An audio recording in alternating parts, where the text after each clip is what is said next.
안녕하세요. 오늘도 사연살롱을 찾아주셔서 감사합니다. 임신 3개월 차에 들어선 20대 후반 여성이에요. 우리 부부는 22살에 결혼해서 올해로 결혼 6주년을 맞았어요. 22살이면 결혼하기에 이른 나이지만 저희 부부가 결혼을 서두른 데는 이유가 있어요. 우리는 둘 다 태어나자마자 부모한테 버림받고 시설에서 자랐거든요. 하늘 아래 홀로 버려졌던 우리 두 사람에게는 기댈 곳이라곤 서로의 품밖에 없었어요.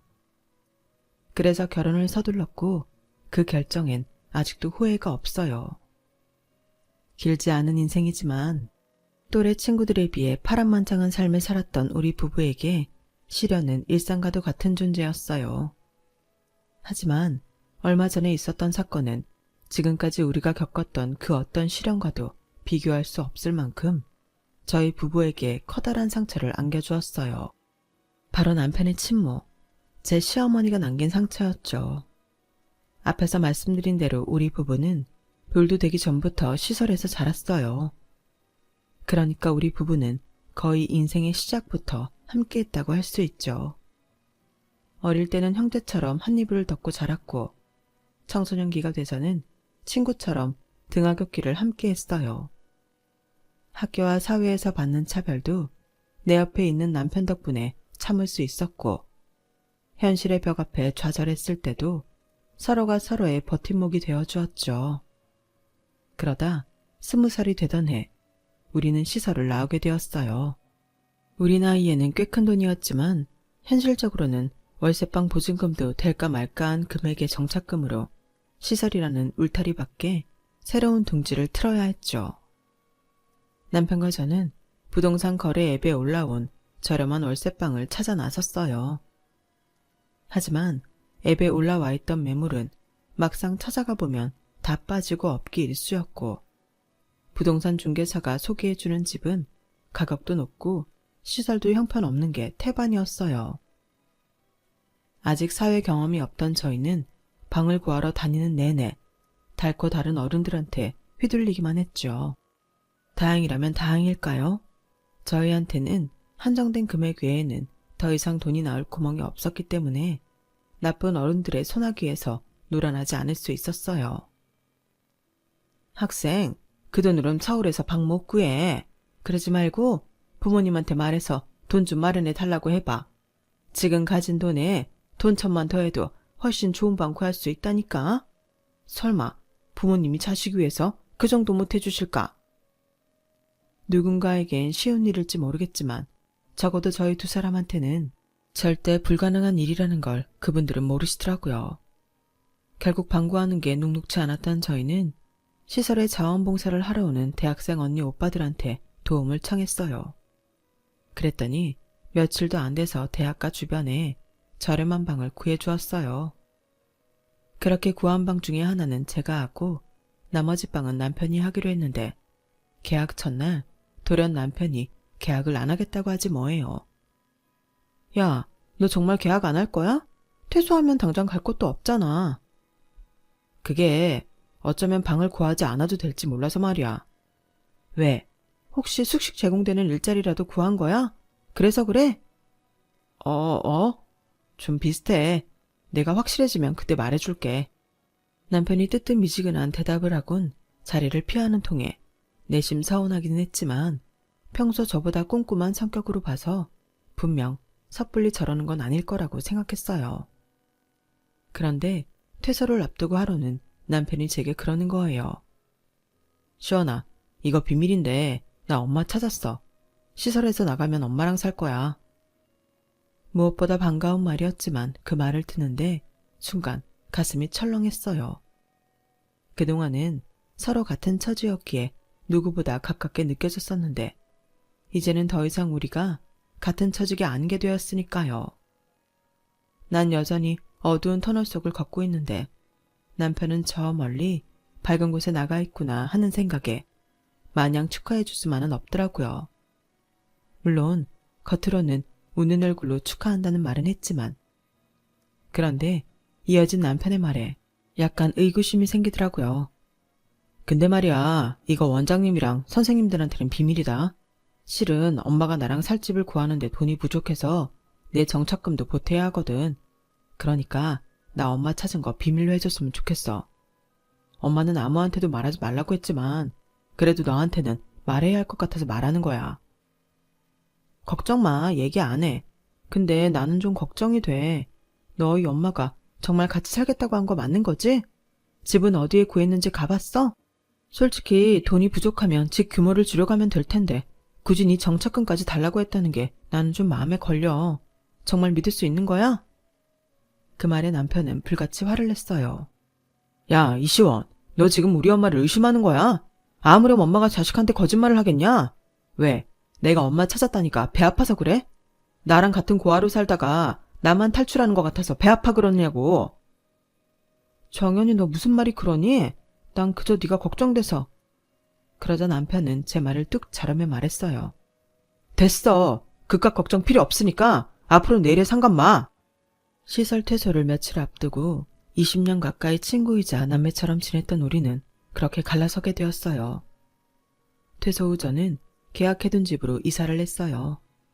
이사라고 해봐야 약간의 옷가지와 책, 그리고 후원자분들이 보내주신 살림도구 몇 개가 전부였지만 그래도 이것도 이사라고 반나절이 훌쩍 지나가 버리더라고요. 해가 지고서야 어느 정도 정리를 마치고 밥을 먹게 되었어요. 이삿날에는 짜장면이라도 이사를 도와준 대학생 봉사자분들과 방바닥에 둘러앉아 먹는데 순간 이 자리에 없는 남편 생각이 나더라고요. 평소대로라면 누구보다 열심히 짐도 나르고 제 걱정을 해줄 친구인데 방범창은 튼튼한지 누수가 되는 곳은 없는지 유난이다 싶을 정도로 꼼꼼하게 집안을 살피며 잔소리를 해댈 녀석이 더는 내 곁에 없다는 걸 깨닫자 부모 잃은 새처럼 어깨에 힘이 쭉 빠지는 것 같았어요. 태어나서 지금까지 하루도 떨어져 지낸 적이 없던 터라 그 빈자리가 더욱 크게만 느껴졌는지도 모르겠네요. 그러면서도 한편으론 나한테 그따위 소리나 해놓고는 사과도 않고 나보다 하루 일찍 퇴소를 해버린 남편이 믿기도 했어요. 그래, 이렇게 나온다 이거지? 좋아, 나도 너 있고 혼자 잘 살 거다. 앞으론 길에서 우연히 보더라도 아는 척하지 말자. 속으로 이를 박박 갈면서 단무지를 씹어댔죠. 이사를 마친 그날 혼자 텅 빈 방에서 잠을 자려는데 기분이 이상하더라고요. 그리 넓은 방도 아닌데 작은 소리도 울리는 게 마치 세상에 혼자 남겨진 것 같은 기분마저 들었어요. 평소 제 옆에서 귀찮게 하던 동생들도 없고 제 물건에 손을 댈 짓궂은 애들도 없으니 좋아해야 마땅한데 오히려 그 귀찮았던 순간들이 그리워지기까지 한 거예요. 혼자라는 게 이렇게 허전한 거구나 하는 걸 퇴소 전날 깨달을 수 있었어요. 그래서 더 남편이 그립더라고요. 하지만 언제까지고 감상에 빠져 살 수만은 없었어요. 이제는 먹는 것도 입는 것도 온전히 제 손으로 해결해야 하는 만큼 열심히 벌어야 했거든요. 당시 저는 아직 고정적인 일자리를 찾지 못해서 전부터 하고 있던 패스트푸드점 아르바이트를 하고 있었어요. 학교도 졸업하고 시간이 많아서 타임을 늘렸더니 엄청 피곤해서 퇴근하고 나면 집에 와서 쓰러지듯 잠들기 일쑤였어요. 그러던 어느 날이었죠. 피곤에 쩔어서 잠이 들었는데 초인종 소리가 들리더라고요. 그 시각에 나를 찾아올 사람이 없어서 잘못 누른 거겠거니 하고 다시 잠을 청하려는데 이번엔 문을 두드리는 소리가 들리더라고요. 순간 겁이 덜컥 났어요. 그럴 리는 없지만 문 밖에 저 사람이 당장 현관문을 뜯고 들어오지 않을까 걱정이 됐거든요. 이 시간에 도움을 청할 곳도 없어서 막막한 그때 문 밖에서 낯익은 목소리가 들렸어요. 시원아, 나야 정연이. 안에 있으면 문 좀 열어줘. 정연이란 말에 순식간에 긴장이 풀어졌어요. 그리고 니네 화가 치밀었죠. 야, 지금이 몇 시인데 남의 집에 찾아와서 문을 열래? 볼멘 소리를 하면서 현관문을 열었는데 글쎄, 야 이정연, 너 꼴이 왜 이래? 제 눈앞에 서 있는 남편의 모습은 서울역에서 보던 노숙자나 다름없었어요. 정말 미안한데 나 며칠만 재워주면 안 될까? 나 갈 데가 없어. 창피함도 무릅쓰고 나를 찾아온 남편은 그 말을 하면서 울먹였어요. 그 모습을 보고 제가 어떻게 돌려보낼 수가 있겠어요. 야, 친구끼리 뭐가 미안하냐? 이 멍청아. 그딴 소리 할 시간 있으면 당장 들어와서 씻어. 너 냄새 엄청 구리니까. 저는 남편을 데리고 들어와 욕실에 밀어 넣었어요. 그리곤 제가 가진 옷 중에서 사이즈가 가장 큰 바지랑 티셔츠를 꺼내 욕실 문 앞에 놓았어요. 아무래도 상태를 보아하니 며칠 굶은 것 같아서 라면을 끓이고 비상용 햇반도 하나 데웠어요. 씻고 나온 남편은 제 예상대로 배가 많이 고팠는지 자존심이고 뭐고 허겁지겁 라면을 먹느라 바빴어요. 밥을 다 먹은 남편은 그제야 잊었던 창피함이 밀려왔는지 저랑 눈도 못 마주치고 고개를 숙이더군요. 너 엄마랑 산다고 친구도 버리고 가더니 왜 이 꼴로 왔냐?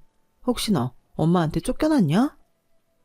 그러자 남편이 어깨를 들썩이며 흐느끼기 시작했어요. 20년간 같이 살았지만 그런 모습은 처음이라서 당황한 저는 어쩔 줄 몰라 했죠. 한참을 흐느끼던 남편은 어느 정도 마음이 진정됐는지 지난 한 달여간 있었던 일들을 전해주었어요. 퇴소하던 날 택시에 짐을 싣고 함께 살기로 한 집까지 갔더니 정작 그 집에선 엉뚱한 사람이 나오더래요. 같이 살 집을 구한다고 남편의 정착금까지 받아간 엄마는 돈만 챙기곤 호련히 사라진 뒤였죠. 휴대폰으로 전화를 해보니 없는 번호라는 멘트만 흘러나왔고요. 엄마한테 2번이나 버려졌다는 사실에 하늘이 무너지는 것 같았대요. 게다가 정착금마저 뺏겼으니 당장 살 집을 구할 길도 없었죠. 그렇다고 길바닥에서 손 놓고 있을 수는 없어서 고등학교 동창한테 짐을 맡기고 엄마를 찾아 나섰지만 떨어져 산 시간이 길었던 만큼 남편은 자기 엄마에 대해 아는 게 거의 없었어요. 그렇게 무작정 엄마를 찾아 나섰던 남편은 가지고 있던 돈도 떨어지자 노숙자 쉼터를 전전하며 생활했고 그러다 저를 찾아온 거였죠. 제 집 근처까지 왔다가 염치가 없어서 몇 번이나 망설였지만 추위와 배고픔에 지쳐있던 남편은 결국 저희 집 초인종을 누릴 수밖에 없었어요. 그 얘기를 듣는데 속에서 천불이 나는 것 같았어요. 남편한테는 미안한 말이지만 엄마라는 그 인간이 사람 같지도 않다는 생각이 들더라고요. 잘 알았어. 이제 그딴 엄마 잊고 살아. 넌 버려진 게 아니라 네가 엄마를 버렸다고 생각하면 되잖아. 그러니까 다 잊고 나랑 여기서 살자. 다시 일자리도 구하고 예전처럼 그깟 부모 없는 셈 치고 살자. 달라질 건 없어. 애초에 우리한텐 부모가 없었잖아. 결국 그날 밤 남편은 눈이 퉁퉁 붓도록 오열을 했고 그런 남편을 보며 저도 울었어요. 이제 정말 세상에는 우리 2사람뿐이라는 생각이 들더군요. 남들이 보기엔 어떨지 모르겠지만 시설에서 오랜 시간 함께 살아온 탓에 원룸에서 함께 지내는 건 그리 불편하지 않았어요. 서로 일하는 시간이 달라서 제가 집에서 잘 땐 남편이 일을 했고 제가 출근할 시간엔 남편이 집에서 잠을 잤어요. 그러다 모처럼 쉬는 날에는 함께 시장을 바다가 밥도 해먹고 가끔은 영화를 보러 나가기도 했죠. 그렇게 함께하는 시간이 길어지자 서로에 대한 감정도 서서히 변해갔어요. 어릴 때부터 볼 거 못 볼 거 다 보고 살았던 친구에서 연인으로 발전했거든요. 22살이 되던 해 우리는 따로 결혼식 없이 혼인신고를 했어요. 몇 년 뒤에는 신혼부부 임대주택도 신청해서 집도 넓혀갈 수 있었고요. 그 사이 둘 다 정규직으로 취직을 해서 생활도 많이 안정되었죠. 남편은 택배기사로 일을 했고 저는 다이소에 취직해서 다니고 있었어요. 물론 일은 힘이 들었지만 4대 보험까지 되니 저희처럼 비빌 언덕이 없는 사람들한테 이보다 좋은 직장은 없었죠. 어릴 때부터 힘든 순간을 함께 버텨와서 그런지 우리 부부에게는 부부 이상의 끈끈함이 있었어요. 일종의 전우애 같은 게 있었으니까요. 게다가 일찍부터 함께 살아와 그런가 사소한 것 하나도 서로 상의해서 결정을 했는데 딱 하나 의견이 팽팽하게 갈리는 게 있었어요. 바로 아이 문제였죠. 남편은 우리가 외롭게 살아온 만큼 아이를 많이 낳기를 바랐지만 저는 반대였어요. 부모 사랑을 받지 못한 우리가 자식에게 온전한 사랑을 줄 수 있을지가 의문이었거든요. 괜히 낳아놓고 제대로 된 부모 노릇을 하지 못하면 어쩌나 걱정이 됐어요. 아직은 젊으니까 좀 더 시간을 두고 기다려보자. 이게 우리 두 사람의 타협점이었죠. 그렇게 차일피일 미루다 보니 어느새 20대 후반이 되었고 이제는 슬슬 아이 문제를 결정해야 할 때가 되었어요. 문제는 제가 아직 마음의 준비가 되지 않았다는 거였죠. 그 일로 남편과 말다툼을 하는 날이 늘어갔어요. 평소 어지간한 일은 제 뜻을 따라주는 남편이었지만 아이 문제만큼은 양보를 하지 않더라고요. 그렇게 팽팽하게 서로의 입장을 고수하던 어느 날 남편 겉옷에서 비싼 한정식집 영수증이 나온 거예요. 1인분에 5만 원이 넘는 가격으로 2인분을 주문해서 세금 포함 13만 6천 원이 나왔더라고요. 아직까지 우리 부부는 기념일에도 이런 고가의 음식을 먹어본 적이 없었는데 도대체 누굴 만났길래 이 돈을 내고 밥을 먹었나 의심스럽기도 했고 한편으로는 서운하기도 했어요. 그즈음 부부 사이가 소원해서 더 그런 마음이 들었는지도 모르겠어요. 그런데 이후로도 남편 주머니에선 의심스러운 영수증들이 연이어 나오기 시작했어요. 극장 티켓부터 평소에는 다니지 않던 고가의 커피 전문점 영수증, 심지어 모텔 숙박 영수증까지 말이죠. 이건 누가 봐도 외도의 증거가 분명했어요.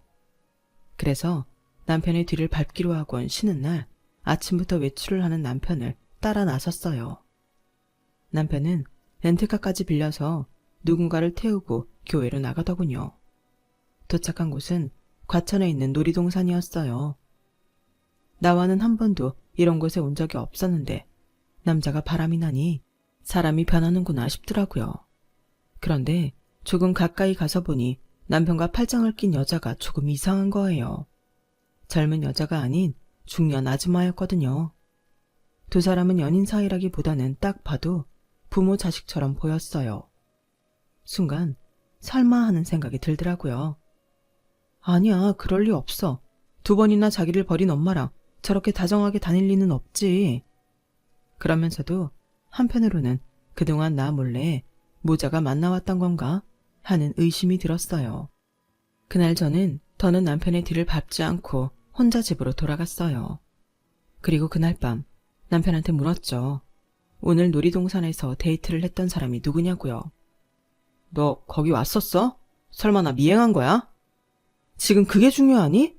그동안 네 주머니에서 나온 식당 영수증, 커피 전문점 영수증, 심지어 모텔 영수증까지 딱 봐도 외도 증거였어. 내 남편이 나 몰래 의심스러운 행동을 하는데 내가 가만히 있어야 했을까? 너라면 그랬겠니? 그러니까 말해. 그 여자 누구야? 설마 너희 엄마 다시 만나니? 제 물음에 남편은 잠시 뜸을 들이다가 입을 열었어요. 맞아, 우리 엄마야. 얼마 전에 다시 연락이 됐어. 진작 말하려고 했는데 너도 알잖아. 한동안 우리 냉전이었던 거. 아이 문제로 사이도 안 좋은데 우리 엄마 문제까지 꺼내면 더 불편해질 것 같아서 좀 이따가 말하려고 했어. 속이려고 했던 거 아니야. 믿어줘. 그래, 그건 그렇다 치고 왜 다시 나타난 건데? 그보다 넌 화도 안 나니? 너한테 어떻게 했는지 다 잊었어? 엄마도 그땐 어쩔 수 없었대. 전세 사기를 당해서 나 볼 면목이 없어서 그랬던 거래. 엄마 몸 하나도 건사하기 힘들어졌는데 괜히 나한테 기대게 될까봐 일부러 피하신 거래. 어이가 없었어요. 이런 말도 안 되는 변명을 믿으라고요? 야, 넌 그 말을 믿냐? 적어도 상황이 어떻게 된 건지는 알려줬어야지. 그랬으면 네가 네 엄마 찾아다니느라 노숙까지는 안 했을 거 아니야. 나 솔직히 니네 엄마 말 안 믿어. 아니, 못 믿어. 다른 것도 아니고 너한테는 목숨 같은 정착금이었어. 그걸 뺏어가 놓곤 어떻게 뻔뻔하게 네 앞에 다시 나타나. 너 바보냐? 어떻게 그런 사람을 아직도 믿냐고. 나도 알아. 나도 엄마가 의심스러워. 하지만 엄마잖아. 엄마니까. 믿고 싶은 거야. 엄마가 날 속였다고 생각하면 견딜 수가 없을 것 같으니까. 시원아, 우리 엄마 한번 믿어주자. 내가 이렇게 부탁할게. 울먹이는 남편을 보자 저도 마음이 시큰해졌어요. 저라고 남편 마음을 모르겠어요. 세상 누구보다 잘 알죠. 그래서 더 마음이 아팠어요. 이번에도 남편이 상처를 받을 게 제 눈에 훤히 보였으니까요. 그래도 남편 부탁을 거절할 수는 없더라고요. 내 인생의 유일한 가족이자 버팀목인데 나마저 외면하면 안 될 것 같았거든요. 그래서 얼마 뒤 정식으로 시어머니를 집에 초대했어요.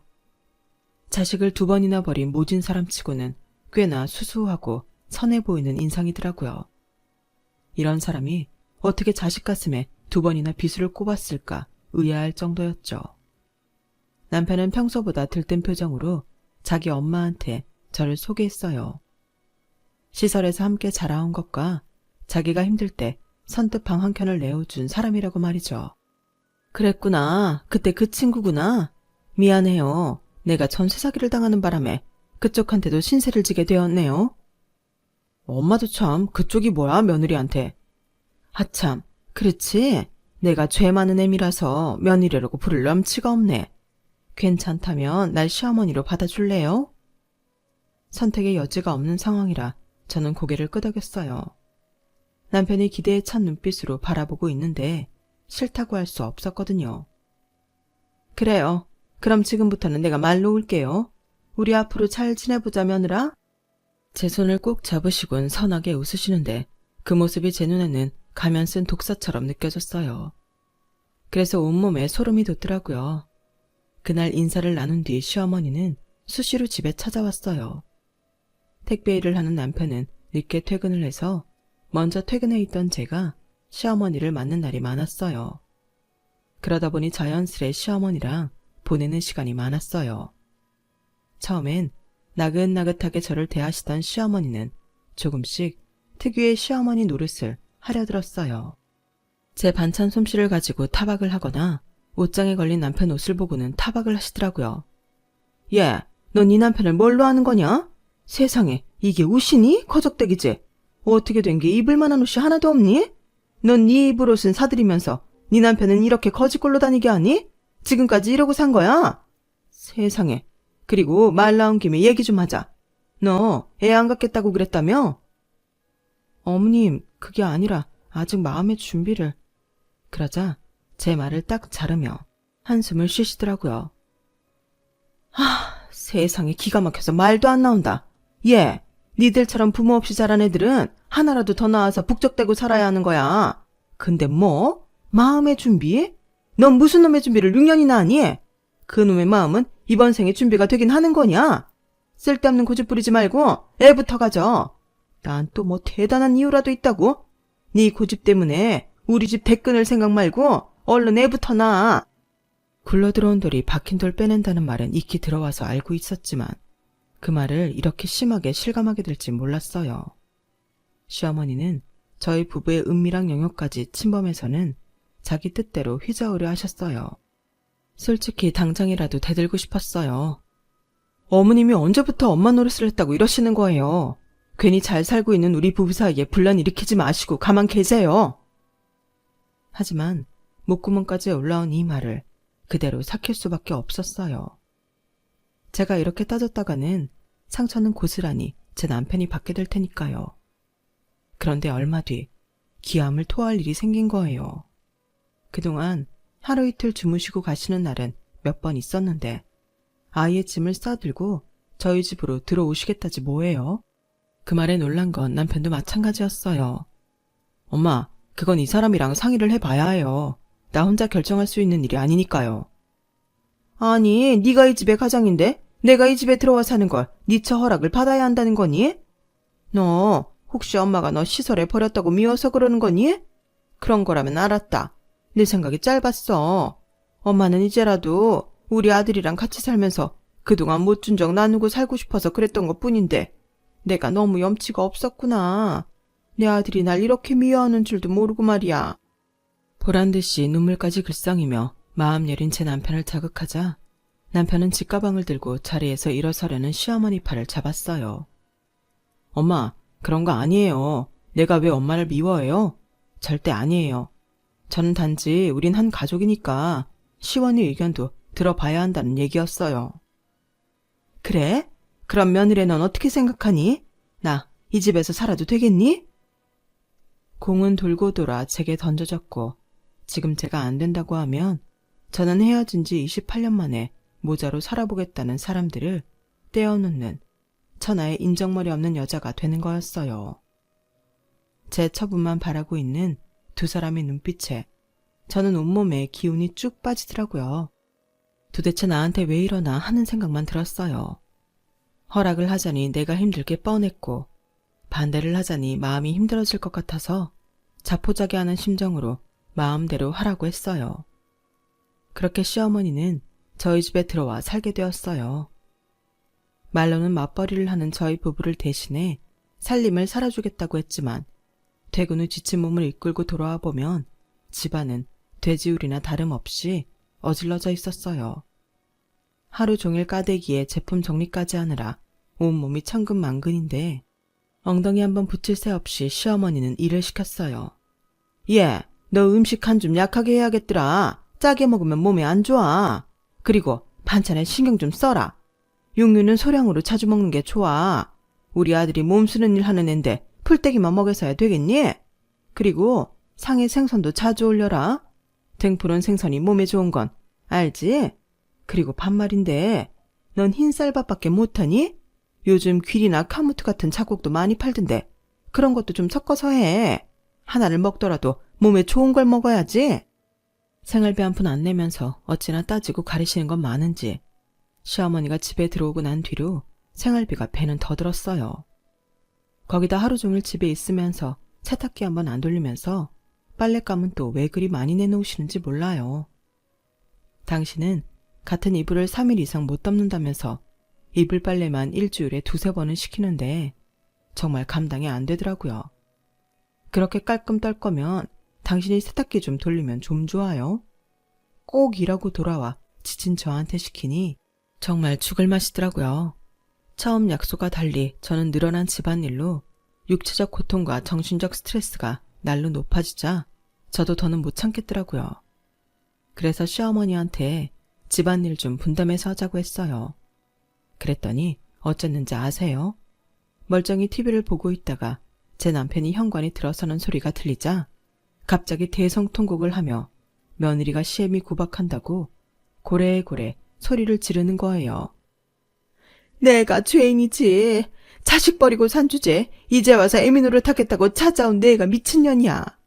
며느라, 내가 다 잘못했다. 네 말대로 네가 시키는 일 다 할 테니까 나가라는 소리만은 하지 말아다오.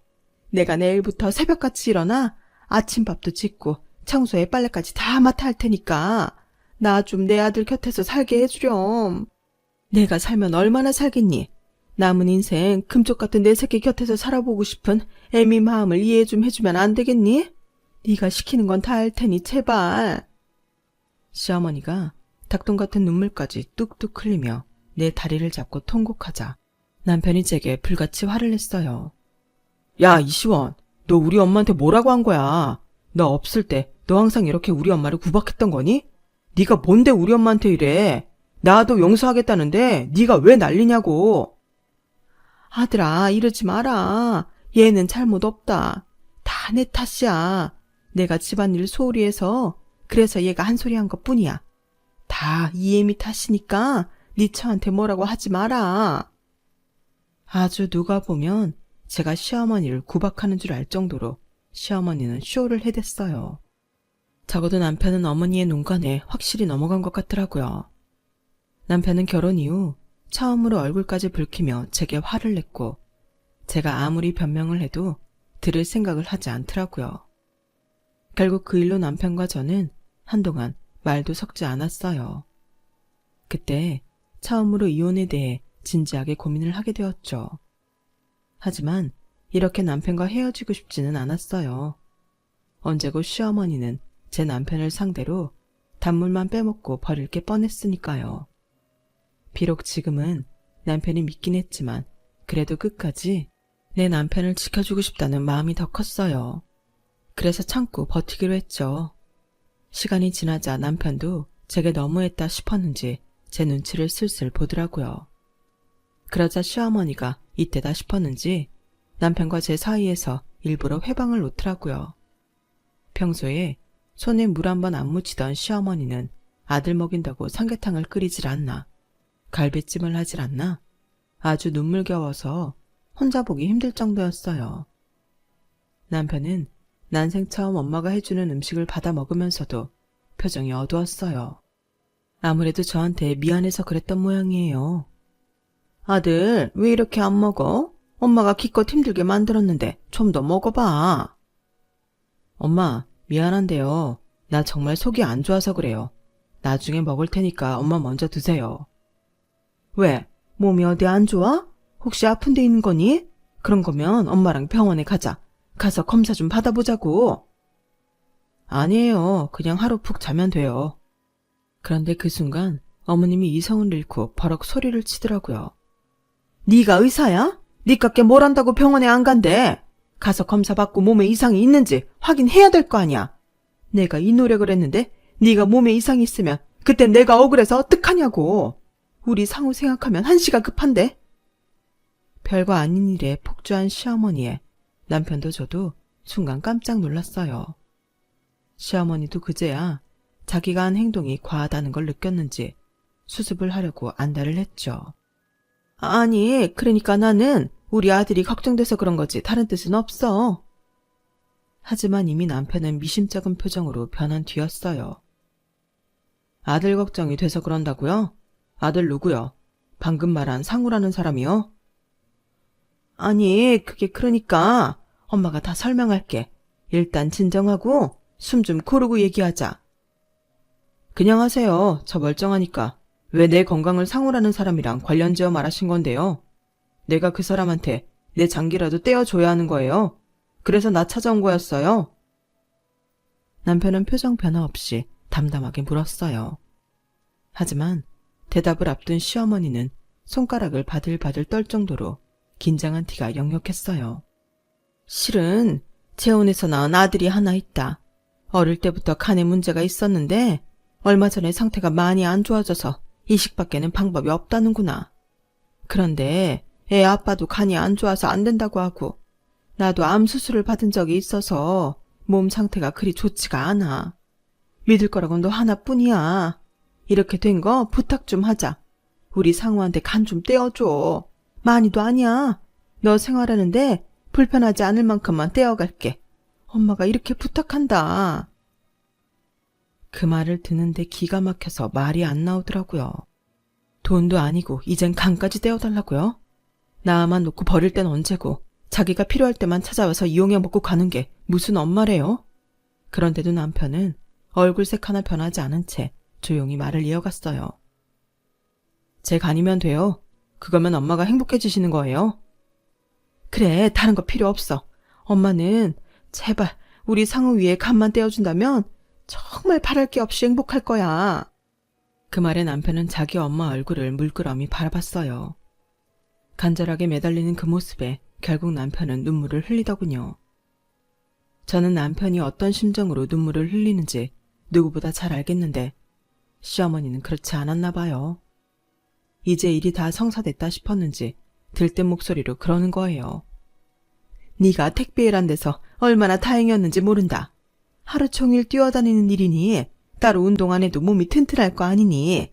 이식 수술할 때 장기 공여자 건강이 얼마나 중요한지 아니?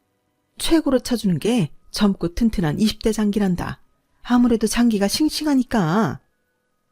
자기 아들을 두고 싱싱한 장기 취급을 하는 시어머니를 보니 순간 이성의 끈이 뚝 끊어져 버렸어요. 미친 소리하고 자빠졌네. 뭐? 내 남편을 두고 싱싱한 장기가 어쩌고 어째? 당신이 이고도 엄마야? 당신이 사람이냐고. 어떻게 자기 아들 마음은 생각 않고 배 갈라서 장기 빼갈 생각만 해? 상운지 뭔지 그 아들은 귀하고 눈앞에 하는 이 아들은 고작 간 빼먹을 수 있는 껍데기로만 보이는 거냐고. 당신이 무슨 권리로 내 남편 간을 빼가겠다고 하는지 모르겠지만 난 절대 안 줄 거야. 손톱만큼도, 아니 눈곱만큼도 안 돼. 당신한테는 이 사람이 별거 아닐지 모르겠지만 나한텐 세상에서 가장 소중하고 귀한 사람이야. 당신이 함부로 상처 줘도 되는 사람이 아니라고. 그러니까 미친 소리 그만하고 당장 우리 집에서 나가. 당장 꺼지라고. 이게 어디서 시애미한테 지랄이야? 야, 내가 언제 너한테 간 떼어달라고 했냐? 내 아들한테 엄마가 간 달라고 하는데 네가 무슨 상관이야? 얘는 내가 낳았어. 네 아들이 아니라 내 아들이라고. 그러니까 넌 빠져. 처음부터 눈에 거슬린다 했더니 끝까지 방해를 하고 지랄이야. 아들, 이런 여자랑 말 섞지 말고 엄마랑 병원부터 가자. 가서 이식 적합 검사부터 받고 수술 날짜도 잡아야지. 시어머니는 제 남편 손을 끌어당기며 병원에 가자고 재촉했어요. 그러자 남편이 그 손을 뿌리치며 그러더군요. 내가 간을 줘야 엄마가 행복하다면서요. 그래, 그러니까 엄마랑 병원 가자. 싫어요. 나 병원 안 갈 거예요. 난 엄마가 행복한 거 원하지 않거든요. 날 낳자마자 시설에 버려놓고 20년 동안 한 번도 찾아오지 않았잖아요. 기껏 찾아와선 내 정착금 훔쳐서 도망쳤잖아요. 그래놓곤 이제 살만하니까 찾아와선 내 간까지 내놓으라고요? 엄마가 염치 없는 사람인 건 알았지만 이렇게 쓰레기인 줄은 몰랐어요. 아니, 어쩌면 처음부터 알았는지도 모르겠네요. 그런데도 엄마를 받아들인 이유는 하나예요. 비록 쓰레기 같은 엄마지만 그래도 나한테 가족이 있다는 위안을 삼고 싶어서요. 그런데 이제 보니 엄마는 제 가족이 아니었네요. 남보다 못한 사이였어요. 내 가족은 지난 28년간 쭉 내 곁을 지켜준 내 아내 하나뿐인데 그걸 너무 늦게 깨달은 것 같아요. 그러니까 엄마, 이제 가세요. 난 내 가족이랑 잘 살 테니까 엄마는 엄마 가족이랑 사세요. 돈 떨어졌다고 나 찾아올 생각 말고 엄마가 사랑하는 아들 살리겠다고 나 찾아와 간달라고 떼쓰지 말고 엄마가 스스로 만든 지옥 속에서 비참하게 살아가세요. 그게 내 소원이에요. 나가요 당장. 더 이상 우리 집 더럽히지 말고. 정연아, 너 이러면 안 돼. 엄마한테 이러면 안 되는 거야. 이러지 말고 우리 천천히 얘기 좀 해보자. 일단 사람은 살리고 봐야 하잖아. 우리 상우 네 동생이야. 만나보면 생각이 달라질 테니까 엄마랑 상우 입원해 있는 병원에 가자. 가서 인사도 하고 검사도 받자. 응? 끝까지 자기 편한 대로 제 남편을 이용해 먹으려는 시어머니를 보니 참을 수가 없었어요. 내 손에서 끝내야겠다 싶더라고요. 자꾸 이러시면 저희도 그냥 순순히 못 끝내드려요. 어머님이 제 남편 정착금 훔쳐간 거 기억하시죠? 함께 살 집 보증금에 보탠다고 가져가셨던 거 말이에요. 그거 엄연히 사기인 거 아세요? 다행히 사기죄 공소시효가 7년에서 10년으로 길어진 덕에 아직 어머님을 사기죄로 고소할 수 있겠더라고요. 거기다 장기까지 내놓으라고까지 하고 계시니 협박죄도 포함해야겠네요. 자, 어떻게 하실래요? 조용히 제 남편한테 손 떼고 가실래요? 아니면 법정에서 저희랑 더러운 싸움 한번 해보실래요? 법정으로 가면 어머님이 딸랑 돈 몇 푼으로 끝내지 못할 거예요. 어떻게 해드릴까요? 이참에 콩밥 좀 드셔보실래요? 어머님이 좋아하시는 건강식일 텐데 어쩌실래요? 그 말에 시어머니는 눈빛이 떨렸어요. 저희 그동안 부모 없이도 잘 살았어요. 그 얘긴 뭐냐면요. 어머님이 이 인생에 티끌만큼의 영향력도 행사할 수 없다는 얘기예요. 앞으로 찾아와서 눈물 콧물 빼셔도 소용없을 거예요. 이 사람이 하는 말 들었죠? 어머님 행복하지 않길 바란다는 말이요. 저는 거기다 더해서 어머님이 불행해지길 바래요. 그러니까 한 번만 더 찾아와서 내 남편 인생 흔들려고 하면 저도 가만히 있지 않을 거예요. 개처럼 물어뜯어서라도 어머님 인생에도 상처 내드릴 거예요.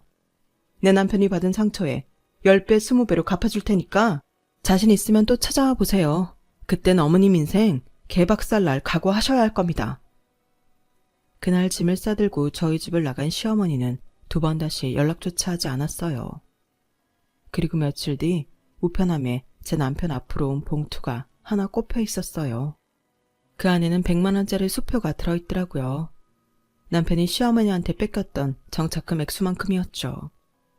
그래도 법정 싸움은 피하고 싶었던 모양이더라고요. 그제서야 그 돈을 돌려준 걸 보니 말이에요. 그 일이 있은 후로 저희 부부는 다시 예전처럼 돌아갔어요. 아니, 예전보다 더 끈끈한 사이로 변했죠.